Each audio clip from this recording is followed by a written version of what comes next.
Já, velkomin að Rauða borðinu á miðvikudegi, það komin 7. september, tíminn líður hratt.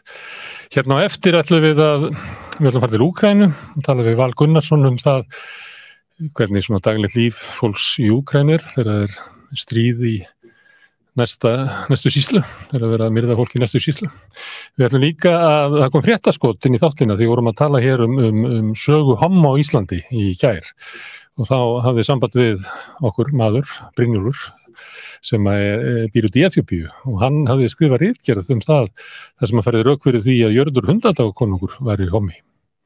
Síðan ætlum við að ræða flóttamannamál að sumu leyti út af ummælum sem að Jón Gunnarsson hafði í gær að það væri eitthvað sérstakt á Íslandi, það væri allt of mikið að fólki sem að kæmi hingað inn, við hefðum allt of víða löggjöf, hérna væri mikil tækifæri fyrir fólk til að koma hérna inn og sækja vernd. Það Atli Viðar Thorsteinsson sem ég held að kalla það sviðsstjóri alþjóðamála hjá Rauða krossinum, hann kemur hérna í lokin. Og svo vanalega þá byrjum við þáttinn á því að fara yfir svona hvað var í fréttunum og spjalla aðeins það og segja ykkur aðeins frá sköttum og okri á Íslandi, en við ætlum að snúa aðeins á haus núna. Það kemur hérna þegar ég búinn að ræða við tvær mæður sem eiga börn á Sælukoti, sem dagheimili hérna í Vesturbænum, eða ekki? Og þær eru hérna María Lea Ævarsdóttir og Kristbjörg Helgadóttir. Hérna, nú erum við að tala Sælukot og það kannski ekki allir sem að vita hvað það er. Hvað Sælukot?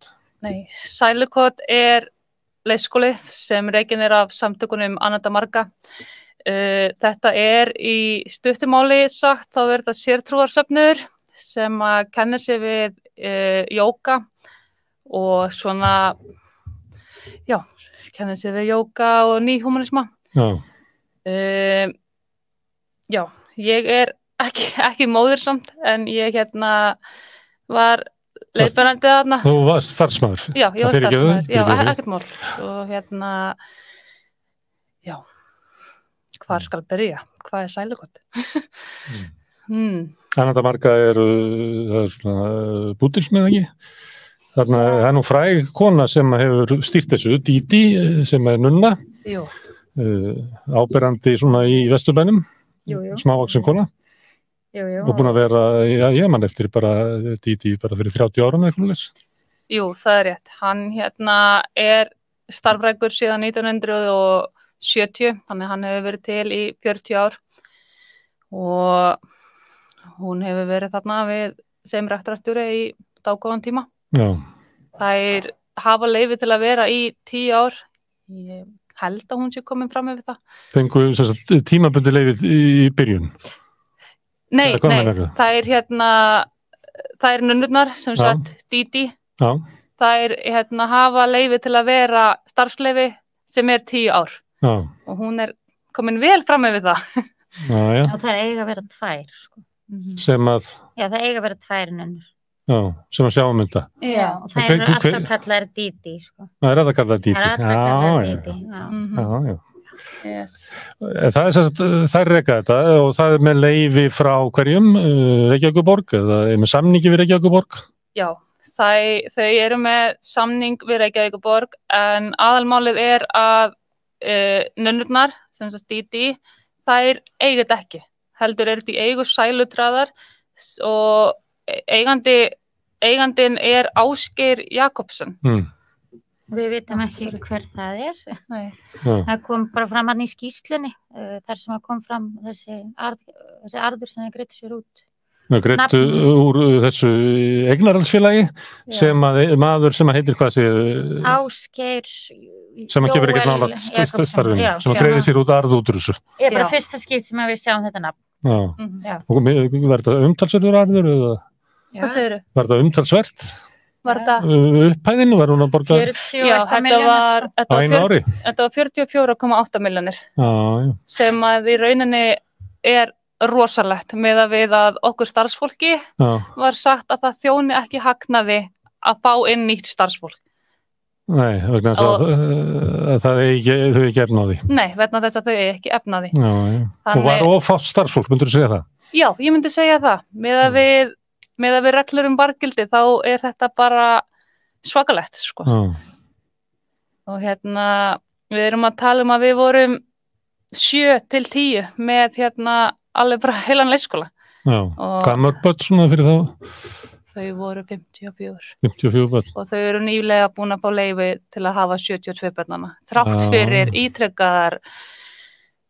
ítrekkaðar kvartanir og þessu, Reykjavíkurborg verður alltaf að sópa þessu undir teppið, sko. Já, yfir hverju kvartað? Nú, bara upplýsingarleysi, ófagmennsku. Það er náttúrulega það sem gerist fyrir ári síðan að þá kemur fram í fjölmiðlum að þarna hafi mögulega átt sér stað kynferðisofbeldi og það, okkur er sagt það fyrir ári síðan en þá hafi það gerst ári áður og við fengum ekkert að vita eitt eða neitt, það var ekkert upplýsingaflæði, maðurinn sem var þarna meintur, gerandi, hann var ennþá bara komandi og færandi sem starfsmaður. Ég þekki þetta mál ekkert náið, það er hægt að lesa ýmislegt þetta í lýsingum sem komu fram frá bæði starfsmönnum og foreldrum fyrir ári síðan. Þú ert móðir? Já, sonur minn var þarna og þegar að þetta kemur upp að þá tek ég hann bara strax úr leikskólanum vegna þess að það eru, bara upplýsingaflæðið er mjög furðulegt. Og þegar ég kemst að því síðan að þessi meinti gerandi er ennþá að starfa þarna, að þá líst mér bara ekkert lengur á blikuna. Þá fer ég náttúrulega að kynna mér málið og svo blossar þetta allt upp með öllum þessum lýsingum frá starfsfólki og slíkt. Ég náttúrulega fer með barnið mitt á þennan leikskóla vegna þess að ég elska fjölmenningu og jóga og svo er alltaf veganfæði. Ég borða náttúrulega bara alls konar en þetta var svolítið það sem mér langaði að barnið mitt myndi svona verið í kringum. Fá að upplifa og reyna. Og síðan bara kemur á dagina að þetta er alveg stórfenglegt, sko. Og það er síðan eftir á þegar maður fyrir að hugsa þú veist eins og við áttum að koma alltaf með börnin á ákveðnum tímum, áttum ekki að segja þau fyrr. Það er svona ýmislegt svona eftir á hyggja sem er mjög furðulegt. Ekki frjálslegt svona beint. Nei. Ég veit ekki betur en að það sé svo mikið mannekla á öllum leikskólum að flestir leikskólar vilja að við sækjum börnin fyrr ef eitthvað, sko. Akkur var það, veist þú það? Akkur máttu ekki sækja fyrr? Akkur þau máttu ekki sækja fyrr? Það var bara í rauninni einhver stefna sem var gerð af hennar hálfu, sko. Og við fengum enga almennilega skýringu á því. En í einu orði sagt að þá eru þetta rosalega narsissískar taktíkir. Og ef maður bara skoðar tjattlista fyrir þá hegðun að þá kikkar hún í nokkuð mörg box. En það kemur svona órói í foreldrahópinn þegar það kemur í ljós að það er hann að meintu gerandi sem ekki er látið fara. Hvað með starfsfólki? Hvernig brást það við? Já, meint ofbeldi átti sér stað eftir að ég hætti að vinna þarna en það fær heldur ekki að vita neitt málið nema bara í fjölmiðlum. Þetta er rosalega falið og já, þau komast ekkert að þessu nema í fjölmiðlum og þetta er ekkert rætt neitt frekar. En af hverju svona er þetta þannig að það byrja bara ykkur að segja þetta upp átt og þá allt í mig kemur í ljós að fleiri hafa einhverja sögu að segja Það er víst búið að senda á Reykjavíkurborg kvartanir bara síðan fyrir 10 ára síðan. Það er búið að vera að berast þeim hef ég komið stað. En það sem gerist þarna fyrir ári síðan er það að sem sagt barni sem hafði mögulega lent í þessu móðurinn kemur með barnið eftir sumarfrí aftur í leikskólan og þar sér hún meinta gerandan. Og þá blossar allt upp og þar með, fer einhvern veginn allt þetta af stað hjá okkur fyrir starfsmönnum og ég náttúrulega tek barnið mitt þarna út en margir höfðu börnin sín áfram.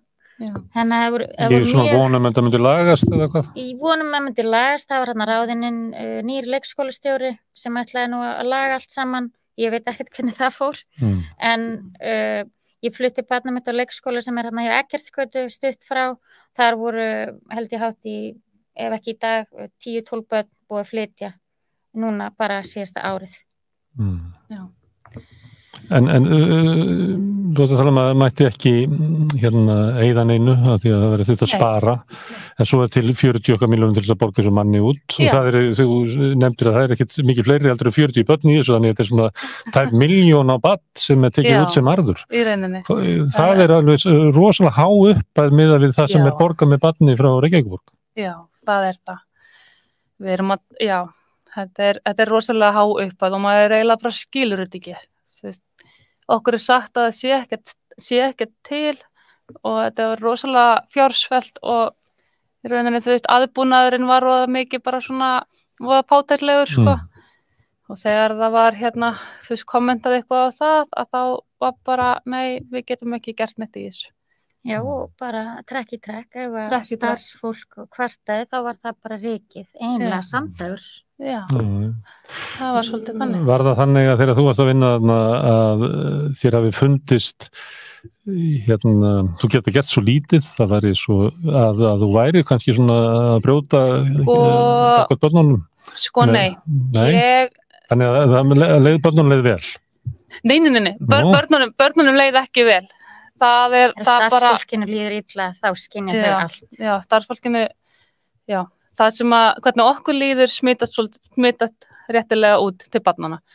Og þetta var rosalega svona chaotic, mjög svo chaotic. Það alvarlegasta í þessu að Reykjavíkurborg með allar þessar lýsingar. Öll þessi lýsingar frá foreldrum og fyrir starfsfólki, það ekkert gert. Og þetta Akkur heldur það sé?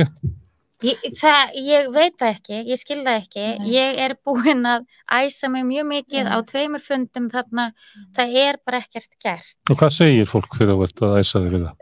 Bara, þú veist, við erum að skoða þetta. Já, ég heyri hvað þú segir. Heyri hvað þú segir, málið í ferli. Svo er það sett ykkur í alvörinni. Þetta forgangsmál. Þú veist, en hér erum við í dag. Síðan liðin 10 ár. Já, það rosa mikið falið sig á bakvið málið í ferli. Já, það rosa mikið falið sig á bakvið það sem voðalega skrítið þar sem þeir hafa eins og við áréttum öll gögn í höndunum. Þeir eru með lýsingarnar, þeir gerðu innramatið sem kom rosalega illa út og eftir svona innramat þá þarf að gera umbóta áætlun og umbóta áætlunin ekki til staðar, þannig maður spyr sig hvar eftirlitið? Þú veist, ef það ekki vilja til umbóta, hvað á þá að gera? Já, þannig þið upplifað að séu þessi bara nöfn umbóta áætlun og fleira og svo ekkert að bakvið það? Nei. Hvað kom til að þið skrifuðu grein í morgun, það eru nú Vísi, þau voru 4 saman. Já, við erum nú búin að vera nokkra daga, sko. Að skrifa það? Að skrifa þessa grein, sko. Það þetta að skrifa þegar það var 4 saman að skrifa grein. Já, eðlilega. En það náttúrulega bara þannig þegar þetta kemur upp, þessi skýrsla með þessum arði, sem kemur nú kom í nokkrum fréttum, að þá sáum við okkur bara leið, núna skulum við hamra járnið menn heitt, og tala nú ekki náttúrulega þessa stöðu margar foreldra að fá ekki leikskólapláss. Þú veist, en þú veist það þarf samt að huga því og náttúrulega bara í samhengi við það að börnin þurfa að hafa öruggan stað til að fara á en ekki bara einhvern stað sem opnaður og bara með einhverju fólki og eitthvað. Þannig að þú veist, þetta til þess að vekja athygli á því, til að vekja athygli á bara af hverju leikskólanum ekki loka? Hvað í gangi þarna? Það líka rétt að árétta það að lögum samkvæmt þá ber leikskólanum að vera fyrsta skólastigið. Í þessu tilviki það bara alls ekki þannig. Hér bara í rauninu að ræða bara eitthvað geymslu. Það sem að börnin bara sett og já. Þannig það svona brotið gagnvart börnunum, þá ekki að meina að þau fá ekki þá, hvað við kalla þjónustu, menntun, uppeldi sem að allir halda að því að vera það. Bara alls ekki og það alveg bara þyngra en tárum takið, sko.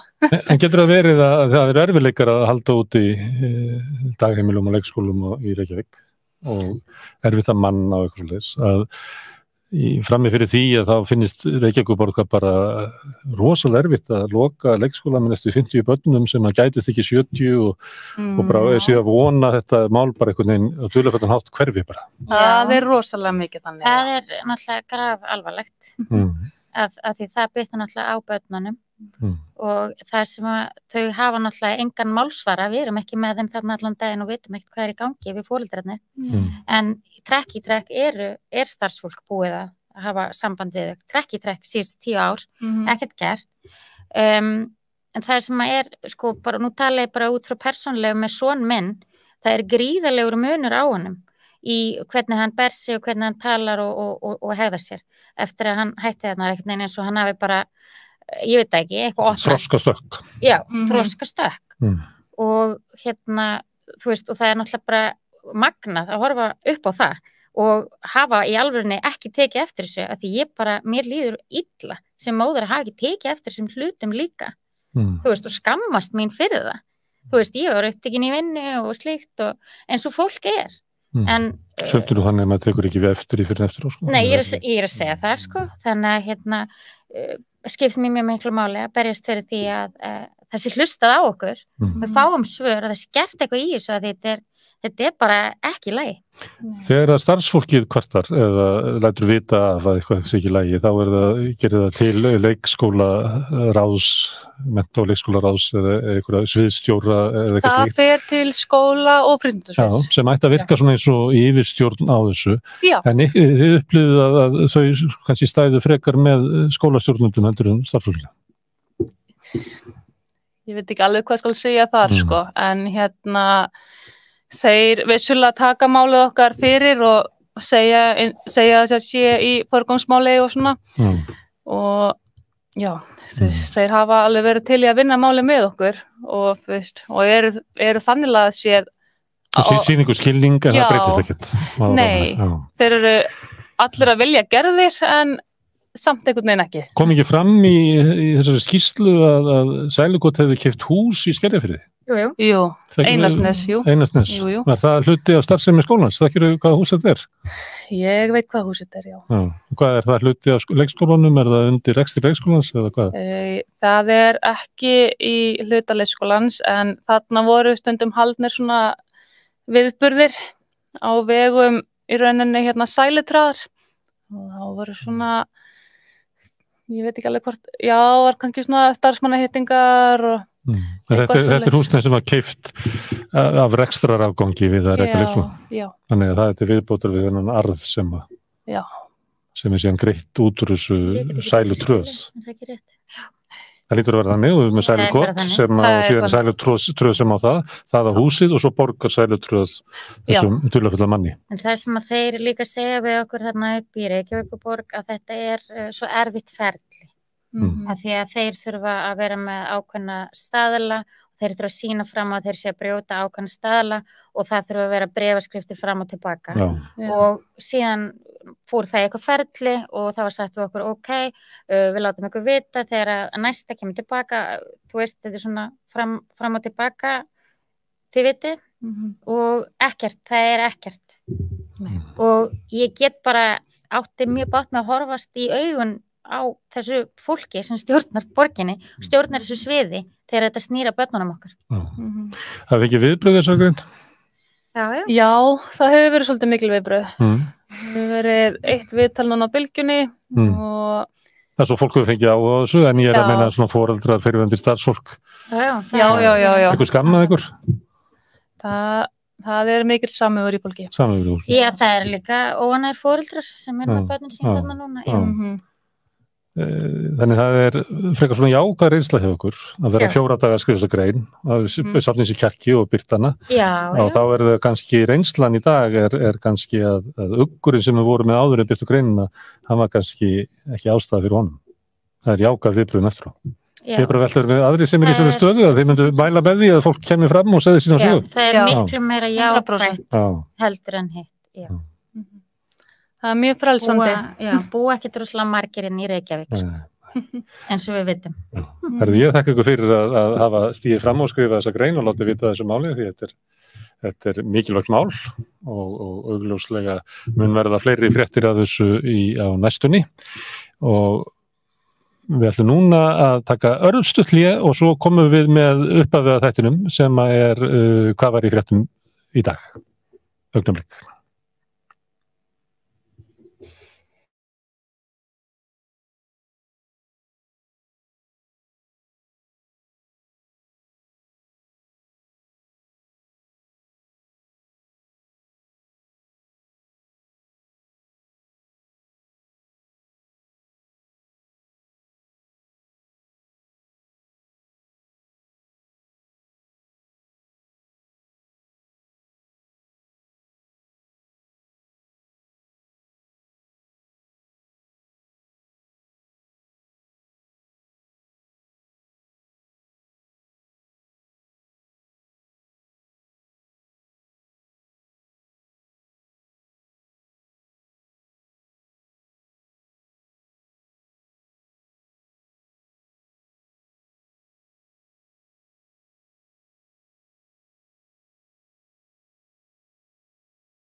Nei, þá voru komin aftur. Það er lítið stúdíó, þannig að fá 2 í viðtal, þá þurfti að snúa svolítið öllu haus. Umfangsmikið. En hérna hvað er hlýðan komið með, hvað var í fréttinni þar? Er ekki að skána eitthvað fréttadagarnir höfður? Já, mér finnst nú ekki vera sérstaklega kannski mikið að frétta, en svo svona erfitt að vita hvað maður á að velja út, en í dag fannst mér standa út að tillögu sósíalista var hafnað aftur í borgarstjórnum að það eitt að stofna byggingafélag Reykjavíkur. Það fór ekki í gegn og mér fannst áhugavert að Vinstri græn sátu hjá þó að þau höfðu verið að tala í kosningunum núna síðast að það ætti að fara af stað með Reykjavíkurbústaði sem eiginlega nákvæmlega sama og sósíalistar hafa verið að leggja til. En af hverju heldur að þessu sé hafnað? Af því að sósíalistar er að leggja það fram og með það sem að Dagur var að segja í borgarstjórna þá virðist hann alltaf líta á það að við séum og sósíalistarnir sé að gera þetta bara í eitthvað svona sýndarmennsku þetta getur aldrei gengið upp í alvörunni og eitthvað svoleiðis En tillagan er svo að Reykjavíkurborg eigi byggingafélag sem að byggir þetta séu ekki að Reykjavíkurborg sé að kaupa eina íbúð af verktökum eða ekki? Jú, finnst ekki mönnum það bara of djart? Vil ekki bara treysta því að markaðurinn þótt að markaðurinn hafi ekki leyst húsnæðisvandann núna í áratí er ekki menn alltaf að bíða hann hlýtur að fara að koma með þetta markaðurinn er ekki bara trú þessara flokka Þessu lausn sem meirihlutin hefur verið að bjóða upp á allan enn tíma fyrir einhvern tíman að virka ég trúi ekki alveg, ég kaupa ekki en maður sér svolítið núna á samfélagsmiðlunum að grassrót samfélkingarinnar er svolítið svona byrjað að halla staði að við ættum nú að fara að gera þetta því að eitthvað verður að gera þetta er áhugavert við sjáum hvernig þetta þróast en svo annað sem ég varst líka standa út að það kom grein á Kjarnan sem var að lýsa því að Samherji er búin að greiddi ykkur 4,6 milljarða í fyrra og greiddi sér út 1,6 milljarða í arð og að tekjur þeirra af kvótaleigu er búin að næstu tvöfaldast núna á bara örfáum árum og tekjurnar núna í fyrra af kvótaleigu voru 1,1 milljarður cirka og þau eru að borga 470 milljónir í veiðigjald. Þetta er rosa góðu tíl sem þeir eru á. Heldur betur. Fá hérna kvótan og geta bara tekið lítið hluta á honum og leigt hann út á markaðsverði vegna þess að veiðigjaldur sem þau borga sem maður geti lítið á sem leigu fyrir kvótanum er svo raksmánarlega lág. Þetta er eins og þú fengir bara heila blokk þar sem þyrftir bara að borga 12.000 kall fyrir hverja íbúð svo getur þú bara leigt hann út á 200.000 kall. Þetta er meira að minna svona dæmi. Og Kjartan bendir á að Samherji græðir 600 milljón krónum meira en þau greiddu í veiðigjöld 2021. Þannig að þetta er eitthvað rosalega bóið eins og við kannski flest vitum. Það sem að þið græða bara á því að framleigja kvótann sem átti aldrei að vera málið. Og þeir leigi ekki alla kvótann þeir fá svona mikið kvóta taka svona mikið og leigja hann út á markaðsverði og það dugar til þess að borga veiðigjöldum af öllu. Alveg sturla. Já, það er margt svona bara á Íslandi held ég. Þetta er svo lýgilegt að maður kann eiginlega ekki að segja frá þessu. Og gapandi augljóst. Það sér þetta ekki alveg gerast í öðrum ríkjum þó að það gerist ýmislegt þar en þetta er einhvern veginn svo hrópandi augljóst hérna. En hvað er? Annað leiðilegt og svona ömurlegt að heyra er að það er búið að vera umfjöldun í dag byrlanir. Lögreglan núna helgina sett í dagbók sína að það væri 4 byrlunarmál til rannsóknar. Þau hafa verið svona 7-10 byrlunarmál á ári sem eru til rannsóknar og þetta eru mjög erfið mál til að rannsaka þetta sé að verða eitthvað svona faraldur og það er erfitt að sjá þetta í blóðpröfum og þvagpröfur eru ekki teknar alveg full gildar í dómsmálum og þess aftar. En heldur lögreglan að taka þessu alvarlega? Það hefur verið svona eins og sett að efast hvort þetta sé raunverulega. Það kemur alltaf inn svona eitthvað algengast efni til svona í byrlanir alkohól, kemur svona eins og þetta sé alltaf svona undirtónn í fréttunum að þetta sé raunverulega stúlkonum að kenna. Að vera að normalæsa þetta. Ég svo heimildað þáttaröð Bill Cosby sem að 4 þáttaröð klukkutími hvað þáttur og er svona að fjallum hann svolítið svona frá samfélagi svartra í Bandaríkjunum því að Bill Cosby var náttúrulega svo svakaleg hetja í því samfélagi og gerði margt stórkostlegt, það er bara þannig. En svo reynist hann vera þessi ótrúlegi glæpamaður Skrýmsli og búin að stunda þetta allast í. Og hann að byrja fyrstu dæminum þar sem að konur hafa komið fram eru einhvern tímann á 7. áratugum, bara svona upp úr miðjum 7. áratugum og hann málið springur út svona 2012 eða eitthvað. Þetta 50 ár sem að maðurinn stundar það óáreittur að byrla án þess að það einhvern veginn komið fram. En núna það komið fram og þegar maður að horfa hana þátt á veldur maður svolítið fyrir sig akkur umræðun byrlanir eins og að það sé svona hægt að setja gæsalappir á það sem að manni finnst. Byrlanir og svo það líka í fréttum að ef þetta ofbeldisglæpur segjum að það hafi verið 4 líkamsárásir, þá sagt frá þeim eins og svona mál. En þarna kemur þetta oft svona mjög fljótlega inn í umræðinu þá að vera svona að ræða hvað við getum gert í þetta eins og þetta sé svona samfélagslegt mál. Eins og þetta sé, ekki þetta sé glæpamál sem að rannsaka og finna inn að seglu. Og það hrikalegt að heyra hérna að tekið viðtal við hana Huldu Hrund Björgvinsdóttir sem verkefnastjóri eðamóttöku fyrir þolendur kynferðisofbeldis. Hún segir að cirka 40–50% mála sem að koma til þeirra eru farin á borð lögreglu. Þannig að mér finnst það rosalega lág tíðni af málum sem eru að komast inn í rannsókn. Og hún segir einmitt frá því að þegar að fólk kemur inn á bráðamóttökuna að þá ekki tekin blóðprufa nema það sé kæra í gangi. Þannig að ef þetta komin á bráðamóttökuna sama kvöld eða morgunin. Það fyrst að verða löggunar og kæra og fara svo í bráðamóttökuna. Akkurat, það virðist ekki sem svona óeðlileg forgangsröðun. Sérstaklega þegar þessi efni virðast hverfa hratt úr blóðinu mitt og það var ekkert þetta sanna lengur. Það verður ekkert réttlæti. Það er svona vankaður, ekki alveg skýr hörgir stjórnarhreyfingu þá ferður líklega frekar á bráðadeildinu heldur en til lögreglunar. Eins og maður ætti að gera. Ég held að. Svo eitt annað úr utanríkismálum að það búið að vera að pressa á Bandaríkin að lýsa yfir Rússlandi að segja að þau séu hryðjuverkaríki og hryðjuverkaríki ríki sem að styður hryðjuverk eða veldur hryðjuverk. Bandaríkin hafa ekki samþykkt þetta. Þau samþykkt ekki. Nei, það kannski. Veistu okkur? Já, endilega segja okkur.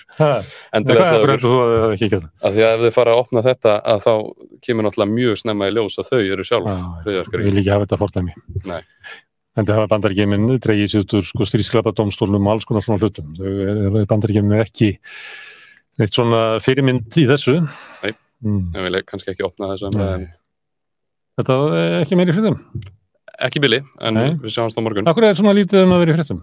Pólitíkin kannski ekki byrjuð, gósi búið, þingi ekki byrjuð. Það er þetta að pæli því, en svo hefur maður kannski ekki allan tíma í að finna fréttir, maður er mikið að gera hérna. En ég með því að við vorum með okkur og ég alltaf að reyna að finna góða fréttir og ég með fann bara í heimkaup, fór að leita og svona hrísgrún, fann hýðishrísgrún sem að þau kosta, hvað kosta það? 728 krónur, hálf kíló.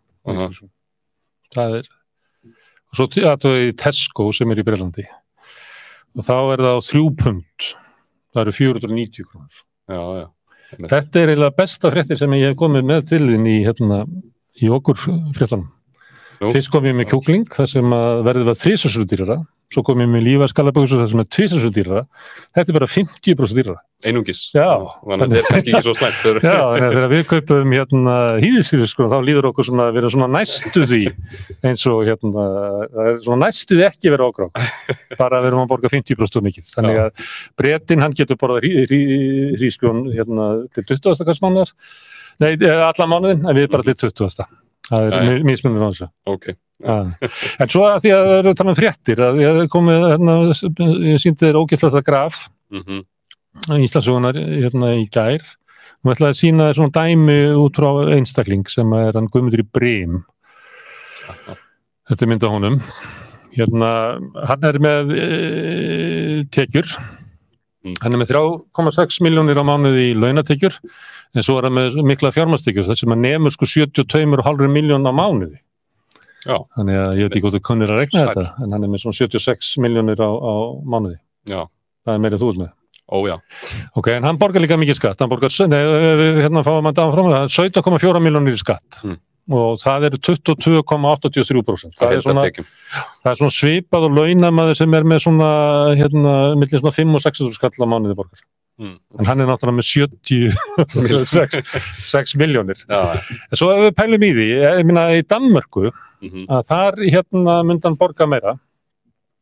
Þar myndi hann borga 32,2 milljónir á mánuði í skatt. 42,34%. Munurinn að fjármagnstekjuskattur á Íslandi bara 22%, en hann 42% í Danmörku. Og svona hægri menn, það vilja leggja þetta saman tekjuskattsfyrirtækja og fjármagnstekjuskatt með einhverju furðulegri kenningum þessi tvísköttun, þessi búið að taka skatta peningum áður en að borgar í arð. Hlutfallið á Íslandi 37,6% sem miklu lægra heldur en efri mörk launaskatts. Þetta hlutverk í Danmörku 56,5%. Þannig að munar alveg 20% sem að fyrirtækið og fyrirtækjaeigandinn samanlagt að borga. Við erum komin til, við ætlum nú að fara til Noregs. Já, ok. Já, það Noregur.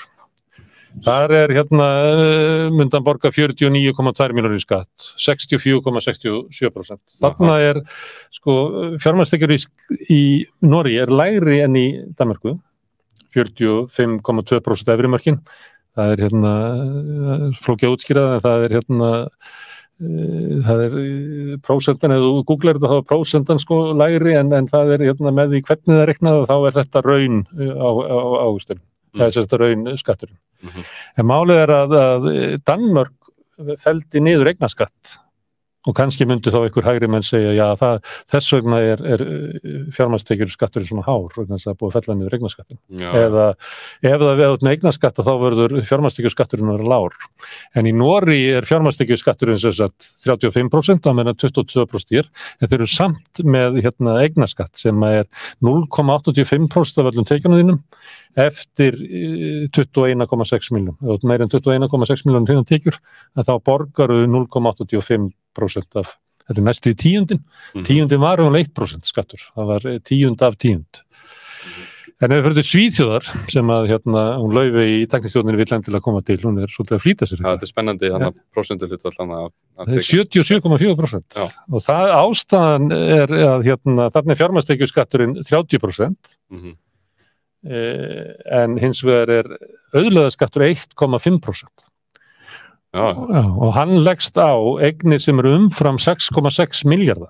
Þannig þetta bara skattheimta á hérna allra ríkustu sem í Svíþjóð. Og það maður myndi kalla eignaskatt sem í Noregi, þar sem að gólfið svona lágt eða þröskuldurinn 21 milljón, en þannig 6,6 milljarðar. Þannig þetta bara lagt á þá sem eru svona allra ríkast. Þetta kemst næst í að Norðurlöndunum að vera svona það sem að Piketty leggja til. Hann leggur til að við verðum að hafa háan auðlegðarskatt vegna þess að annars munu hinni ríku eignast allt. Og hann leggur til miklu hærri skatt heldur en í Svíþjóð. En það sem hefur þetta svona miklu áhrif að það vera að skattleggja auðinans og við reiknum að hann 35 milljarðar sem eiginlega eigið féð sem að fyrirtækið hans á inn í fyrirtækinu sem hann á sem á inn í Brim. Þannig hann er miklu meira í hinn og þessu svona húsum og bátum og alls konar dótir í öðru. En við reiknum bara með það sem eigið féð inn í fyrirtækinu hans að þá myndi að borga 77,4%. Og við tökum bara aðeins í lokin hver mismunurinn sem síðasta grafið. Það hefði ekki komið, ég tók það var 0,6 sem ég sendi síðast. Það var vanda kannski. Það var ekki tekið inn. En ég ætlaði að segja ykkur frá því hvað það væri, ég skal nú bara finna það og lesa það fyrir ykkur. Munurinn sem ef að Guðmundur myndi borga skatt í Danmörku, þá myndi hann borga ári 178 milljónum krónur meira. Ef hann byggi í Noregi myndi hann borga 382 milljónum meira í skatt og ef hann byggi í Svíþjóð myndi hann borga 498 milljónum krónur meira. En í öllum þessum dæmum þá var hann ennþá með 20 milljóna á mánuði. Hann á miklu meira eftir heldur þú og allir vinir. Klárlega. Þannig það ekki eins og sé verið að taka, þetta ekki eins og skattlægningin á fátækafólkinu í Íslandi þegar fjármálaráðherra raunverulega að taka matinn af diskum fólksins til þess að taka og setja inn í ríkissjóð. Þótt að auðfólkið í Danmörku og Noregi og Svíþjóð fyrir ekki samt að sofa þótt þau borga þessa skatta. En fólki á Íslandi þarf ekki að borga þessa skatta. Það bara vegna þess að þau hafa náð völdum hérna einhvern tímann á leiðinni. En núna ætlum við að taka hlé, eða ekki? Jú. Við ætlum að fara til Úkraínu og tala við Val Gunnarsson sem þar í Lviv sem í vesturhluta Úkraínu og við ætlum aðeins að ræða við hann bara svona hvernig lífið í Úkraínu núna og ýmislegt því tengt.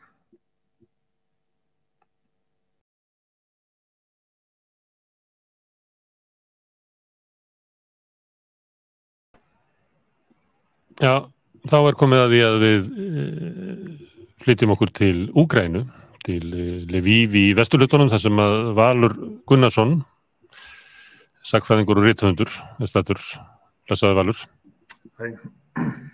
Þú ert búin að vera í Úkraínu í nokkra vikur, eða ekki? Já, 10 vikur. Já, 10 vikur. Má ég spyrja þig hvað þetta gera þarna? Já, ég var að vinna fréttir fyrir RÚV sem ég reyndar ennþá að gera og síðan var ég í ágúst að ganga frá bók sem að koma út í október. Sem að Úkraínu ef ég má giska. Nei, hún reyndar stórviðburði sögunar og hvernig þeir geta farið öðruvísi og þetta innblási kannski svolítið af þessu en síðan ég náttúrulega endanum að vinna aðra bók Úkraínu og ástandið núna. En hún kemur ekki hún kemur ekki fyrir næsta ári. Nú spyr ég eins og maður sem hefur aldrei verið á átakasvæði eða í landi sem að heyja stríð. Getur lýst í hvernig ástandið í Úkraínu? Ég kannski að fyrst sem slarm mann bara hversu svona óbúslega venjulegt allt raunverulega. Það sérstaklega í Lviv sem hvað vestast í landinu og svona einhverju öruggasti hlutinn. Kýv það líka, það var náttúrulega allt annað ástand þar í febrúar, mars og apríl kannski. En þar orðið bara mjög frumsamlegt og venjulegt á að líta. En allar búðir og opnar og allir veitingastæðar og allt. Náttúrulega þessi svona daglegi viðburður sem útgöngubannið. Og maður þarf að passa að vera komin inn í hús 11. En það mjög mismunandi borgum hversu hart tekið á því.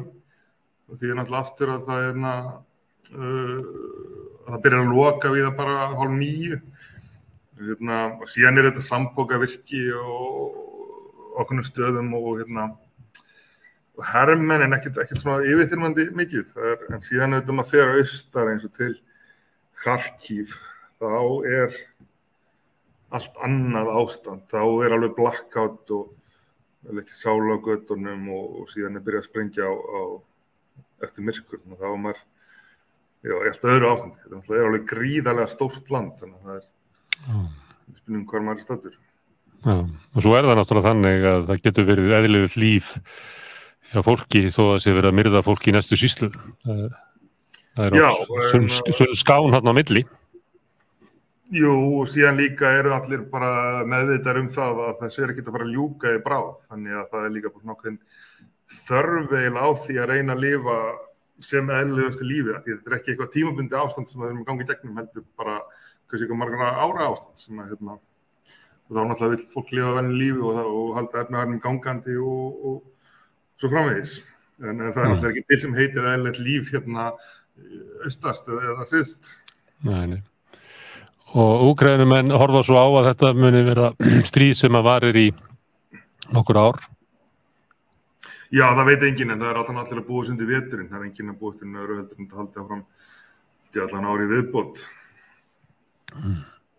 En svona efnahagsleg áhrif, dýrtíð í Úkraínu? Vöruskortur? Nei, það eiginlega alveg sláandi. Hvað það eiginlega engin vöruskortur. Hvað það allt fáanlegt. Einhver vika sem kom ekki í Marlboro sígarettur, svona fólk þetta ekki annað en það var með tímabundið og sem hefur gerst meðan ég hef verið það að krónan hefur hækkað, það að segja greifnan hefur lækkað, þannig að það greifnan var næst í 5 kallar í kominga, núna hún 3,7 sem náttúrulega þetta mega það því náttúrulega fyrir heimamenn alltaf dýrara.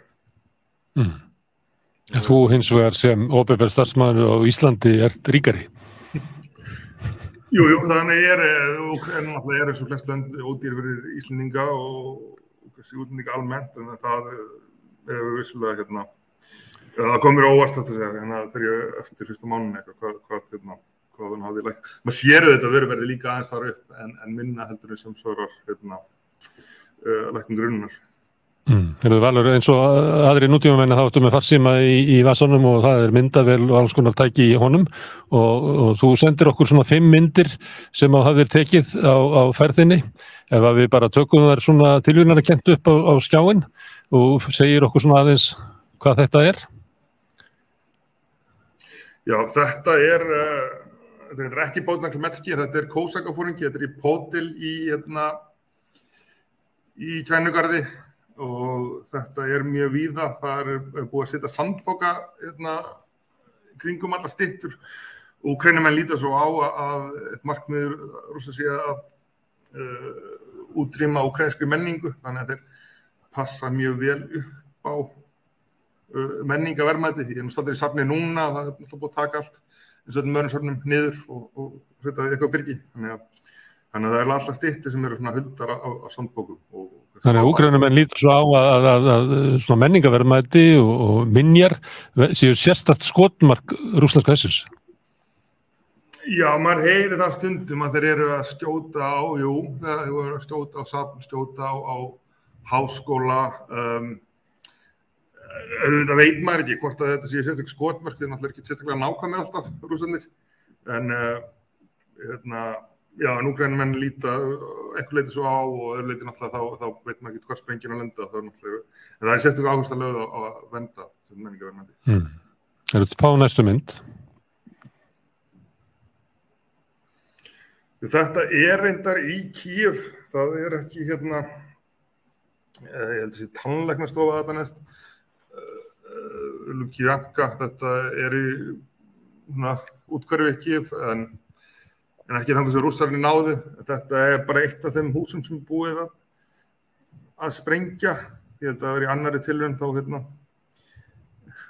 réðist á þessa blokk, það er nú ekkit, ég held að hún sé nú ekkit herðanlegt skotmark, en eiginlega er undarlega lítið á svona í Kíev, það er alltaf fullt í Bútsja og Irpin sem eru rétt fyrir utan og síðan maður er farin til Kharkiv þá er þetta út allt, en svona alltaf vexumerkjum stríðið má sjá á ákveðnum stöðum í Kíev. Það er með næstu mynd. Já, þetta er nú bara maður að flagga, þetta er fánadagurinn sem er 23. ágúst. Þá var úkraínski fáninn opinberlega tekinn í gildi, sem sagt 91, þannig að það eru 31 ár síðan þarna. Og hann táknar bara, hann kemur að eldastafni, en hann táknar bara bláan himinn og sólbláma engi eða hveiti engi eins og maður sér út allt, allar sveitir. Já, þetta er landslagsmynd, fáninn er landslagsmynd.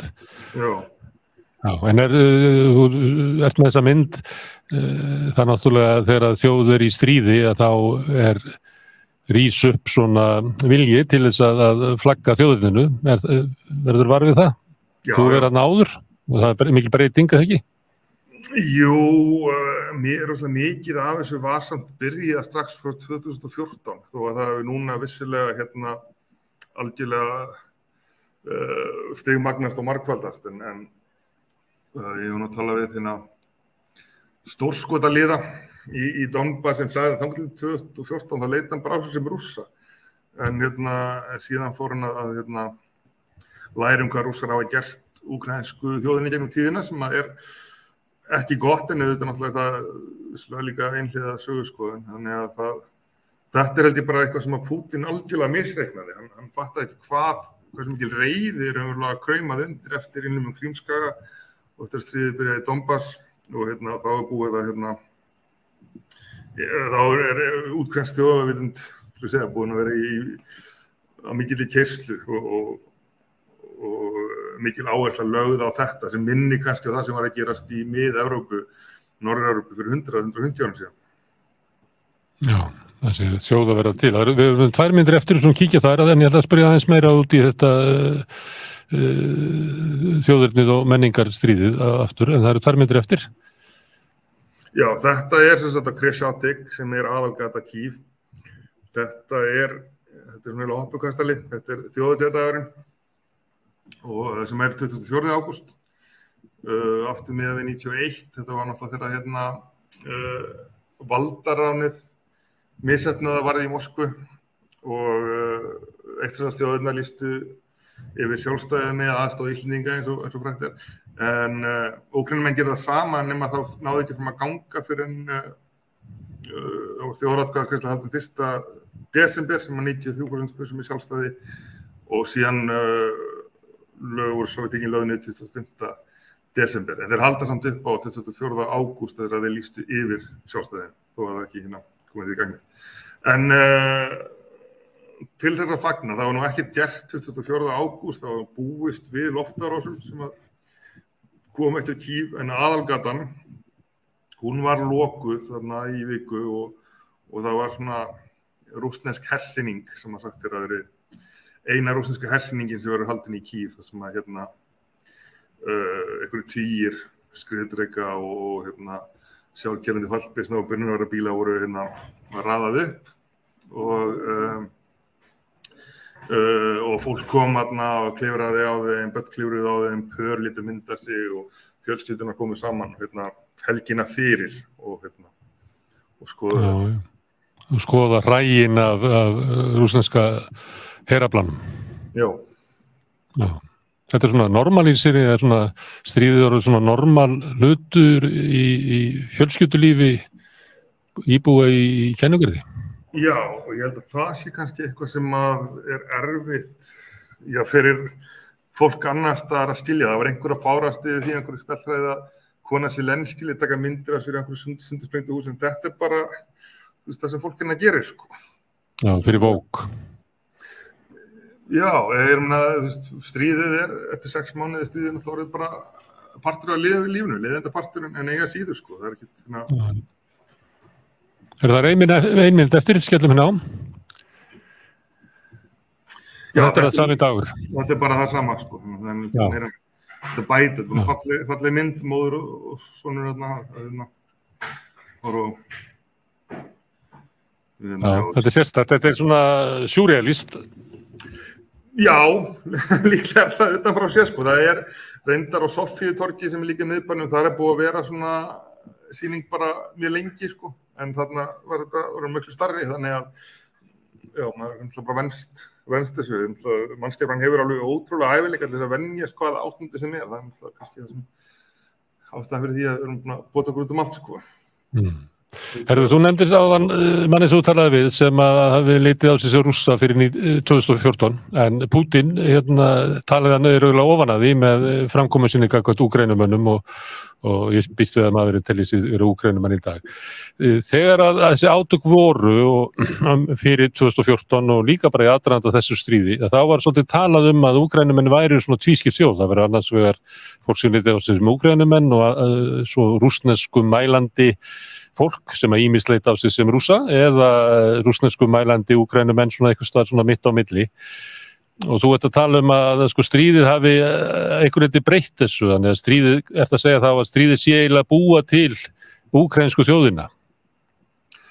Já, allavega þetta er náttúrulega gerst í nokkrum hollum, alveg aftur í aldir og aftur í það var skammvinnt lýðveldi frá 1918-20 sem að undir venjulegum kringumstæðum hefði orðið bara upprunni Úkraínu eins og gerðist aftur í grindinni en síðan alltaf kemur 91 sem gerist samt frekar skyndilega. Það ekki, svo veit ekki bara legast í sundur og fólk veit ekki alveg svona hvað afstændi veðrið og sérstaklega í Donbass, austurhlutanum, þar hafa alltaf tíð búið ekki bara rússnesku mælandi fólk, heldur fólk sem álítur sig Rússa og kosningahegðun og allt svona hefur verið mjög tvískipt alltaf tíð en frá 2014 þá þessi þjóð farin að verða bara mjög samheldin sem að einmitt það sem að kom síðan í ljós 24. februar í ár að það voru nánast engin hér eða engin svæði sem að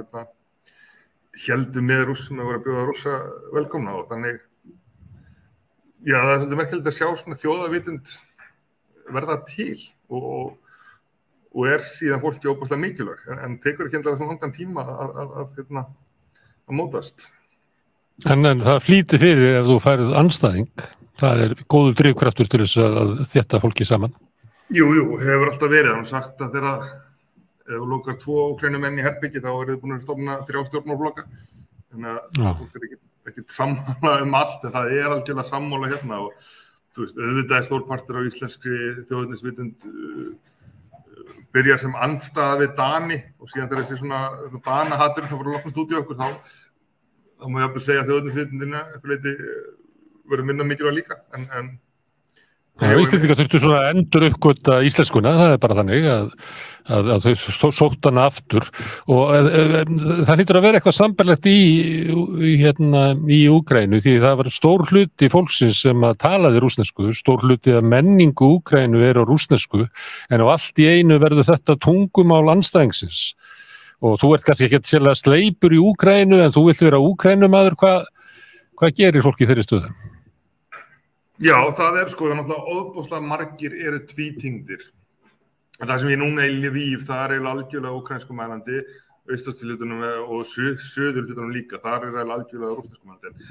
En óbúslega margir eru tvítyngdir en finnst kannski, eins og bara Zelenský, finnst kannski þægilega að tala rússnesku en gerir núna í því frekar að tala úkraínsku. Ég hef segjast ekki við því.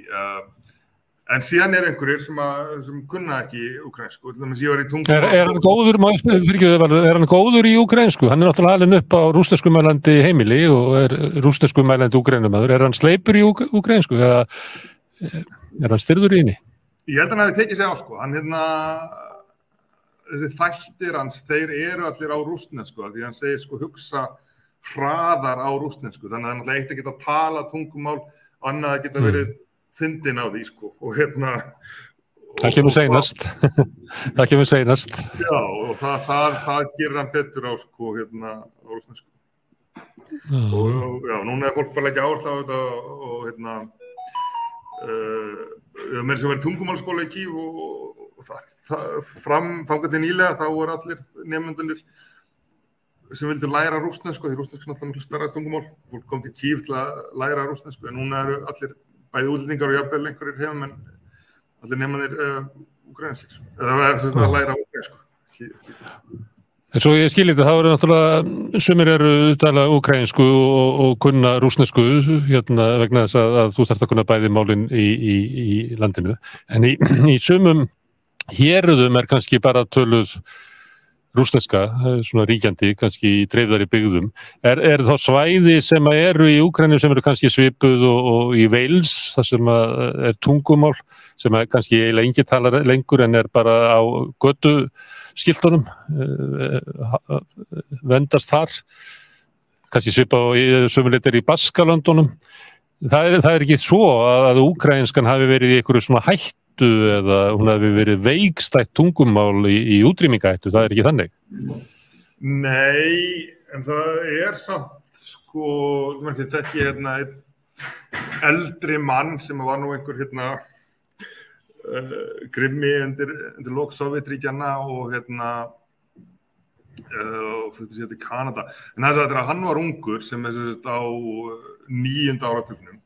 Þá vildu hann og vinir hans bara tala rússnesku af því að það var einhvern veginn tungumál framtíðarinnar. Það var töff tungumáli. Það var bara astnalegt að tala úkraínsku sem einhverjum afdala bændamál og en núna hefur þetta alveg snúist við og ég tók eftir líka síðast fyrir 2 árum síðan. Það voru unglingar sko sem gera í því að tala úkraínsku og tala fallegt mál og þetta er svona eins og Jónas Hallgrímsson Íslandi fyrir 200 árum síðan þegar ungt fólk er að gera í því að tala einhver svona gullaldaðar ímyndaða gullaldaðar íslensku sko.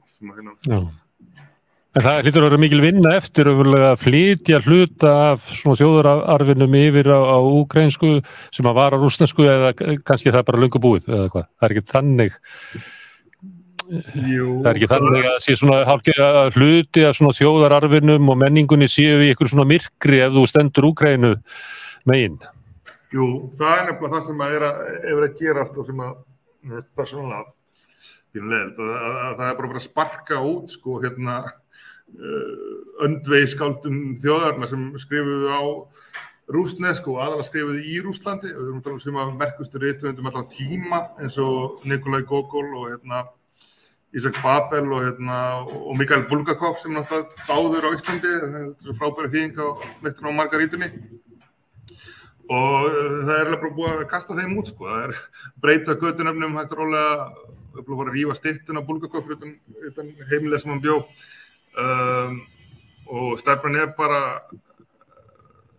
annars vegar ef að Pútín ætlar að nota það sem einhverja réttlætingu fyrir innrásinni að menning Úkraínu og Rússlands er samtengd þá ætla þeir bara að kasta þeim hluta menningarinnar. Það er svolítið sorglegt að þessu eiginlega þá að kasta kannski helmingnum af sér fyrir róða og allt í einu er það sem er kannski, ég segi ekki það besta en með því betra í úkraínsku menningu allt í einu orðið ósnertanlegt. Já, ég held að þetta hljóta að vera tímabundið ástand. Ég grunar eftir svona kynslóð eitthvað, þá bara menn að taka það oftar í sátt. En Bulgakov sérstaklega, fyrsta bókin hans var, talið vera fjandsamli úkraínsku sjálfstæðisbrölti í byltingunni og þess vegna er hann algjörlega illa séður. Gogol, fyrstu bækurnar hans, gerast í sveitinni í kringum Poltava. Það ekki í lagi en síðan flutti hann til Pétursborgar og fann raunverulega upp stórborgarbókmenntir Rússa þar. En ég núna er á heimili Ivan Franko sem væntanlega enginn á Íslandur heyrt Er það maðurinn sem var labbað fram í áðan með svona tröppur? Ekki nema að þú sért að sjá okkur að drauga sem ég sé ekki. Það var þetta ekki maður með tröppunar. Nei, hann er búin að vera látin í rúm 100 ár. Og heimilið hans er safn og Taras Shevchenko sem oft líka ógrænsku. Þetta eru svona 19. aldar rómantísk skáld sem eru mikið háðum höfð og þegar Lenin-stytturnar voru rifnar fyrsta hálf 91 og síðan aftur 2014-15 þá voru styttur á Taras Shevchenko og settar upp í hverju einustu bæ og borgarbæ í staðinn og hann er með sem svipað stórt yfirastekk og næstu sköllóttur þannig að borgarmyndin breyttist ekki svo mikið en hann bara kom algjörlega í staðinn fyrir Lenin. Já. Og þú ert á safni sem er á heimili þar sem hann bjó áður. Já, ekki Taras, þetta er Ivan Franko sem er svona nummer 2. Þeir eru báðir á peningaseðlum sko. Já. Segðu mig Valur, ætlar að vera lengur í Úkraínu? Nei, ég er nú bara líklega að fara á morgun því miður, en já, ég er nú komin inn á Vestalega, ég er að fara í residensi í Slóvakíu, í Košice, en þá er ég samt ekki svo ýkja langt frá, þannig að það getur verið að ég kíki aftur yfir til Kív, ég á kannski erindar kringum ammæli Pútín, lok september, byrjun október, en síðan síðan þurfum við að koma heim og sinna þessari bókaútgáfu tíma þá. Já. En þú kannt vel við í Úkraínu og þú kannt vel við að vera að fylgjast með þjóð í svona endurmótun og sumleiti í fæðingu. Já, þetta er náttúrulega sko sem sakfræðingar sem eru búin að stúdera það sem er gerast undanfarin 200 ár er bara að gerast akkurat núna sko og allt þetta rússneska herskip fokkaðir og Zelenski, þetta eru þjóðarmýtur sem er örugglega að sagði næstu 1000 árin. Mjögulega, það er svona sem þarf þetta til, held ég. Það er jótt sem að sagnfræðingar fá að vera á staðnum þar sem sagan gerist, þeir eru komað yfir löngu sinna. Já, þetta er svona kannski líka ákveðin fjárfestingi því og síðan get ég verið að skoða hvað gerðist þarna en þá var ég líka að sjá það gerast sko. Ég þakka fyrir spjallið og óskaði góðra ferðar á morgun. Kannski heyrjumst við aftur seinna. Kannski það hvernig sagan hefði getað orðið sem að hlustendur okkar kannski vita að Valur er einn af þeim sagnfræðingum sem að lætur sér ekki söguna duga, heldur er að gæla við það hvað hefði gerst ef eitthvað hefði farið öðruvísi og þá getur þú skrifað sagnfræði hluti sem aldrei urðu til. Er þetta ekki nokkuð veginn það sem að svona hugaleikvimina sem að þú ferð stundum í? Jú. Maður þarf náttúrulega, auðvitað er þetta alltaf einhverjum hugleikum en maður verður að taka mið af aðstæðum á þeim tímum, hvað fólk vissi á þeim tíma og hvaða raunverulega möguleikar voru á borðinu á þeim tíma. Frekar heldur en að bara fabulera með það út frá því sem við vitum í dag, sem fólk gat ekki vita. En allar ákvörðanir eru teknar sko, sem ein ákvörðun af einhverjum fleiri mögulegum, þannig að einhver önnur hefði þá getið verið tekin og þá var kannski þetta farið öðruvísi. Já, kannski skrifaðu bóku einhvern tímann það hvað hefði gerst ef að Pútín hefði unnið þetta stríð sem við kannski vonum eftir því að við náttúrulega vonum eftir að vinni það ekki. Herðu Valur, ég bara bið að heilsa og þakka ykkur kærlega fyrir að koma hérna við Rauðaborðið.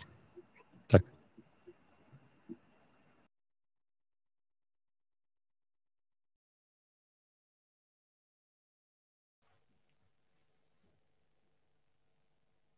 Já, nú ætlum við að ræða útlendingalög sem að koma frumvarp enn einu sinni í þingið og útgangspunkturinn á umræðunum svolítið ummæli sem að Jón Gunnarsson, dómsmálaráðherra, hafði í kvöldfréttum Stöðvar 2 í gær. Við ætlum að kannski aðeins að kíkja á hvað Jón sagði. Sjáum þetta fordæmalausa aukningu á flóttamönnum til Íslands, það ekki tilviljun að það hér bara miklu auðveldar að koma á grundvelli verndarkerfisins heldur en til annarra Evrópulanda og mörguleyti að ræða þar misnotkun á verndarkerfinu sem þetta alvarlegt.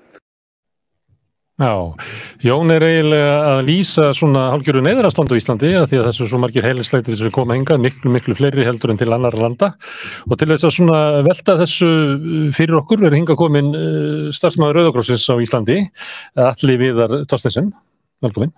Takk.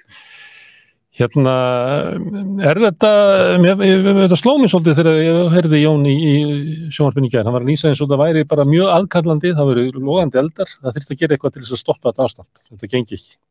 Það því ykkar upplifun á ástandinu á varðandi hælisleitendur á Íslandi í dag? Nei, ég held að sé svolítið djúpt í árunni tekið að tala neyðarástand. Það rétt hjá ráðherra að hingað eru komnir fleiri hælisleitendur í ár heldur en undanfarin ár. Það ekki út á Úkraínu? Jú. Mikið rétt. Talan komin upp í 2500 sem dálítið fjölgun frá árinu 2016 þegar flestir komu áður, rétt rúmlega 1100 manns.